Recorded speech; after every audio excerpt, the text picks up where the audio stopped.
kasi talaga. Flat na flat yung dito ko. So mula nung nag-exercise ako, medyo naman na siya. Medyo naman na yung point ko. Dahil sa ginagawa kong exercise, sa susunod ko na video, papakita ko dyan kung paano ginagawa ko. Ginagaya ko lang yung sa TikTok. Tsaka dito naman sa breast natin, para mukhang 16 pa rin tayo, kahit may edad na. Ganito yung ginagawa kong exercise. Yan. Yan.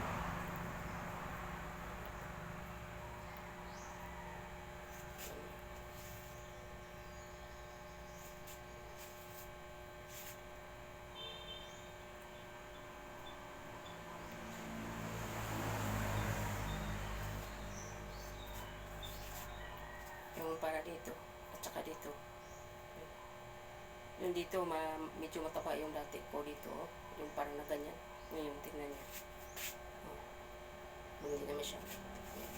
Ito lang ginagawa ko, siguro mga 1 month na ang ginagawa ko, hindi araw-araw. Kung sisipakin lang, pero sikapin ko araw-araw. Yan, ganyan. Salamat po sa papanood niyo sa akin.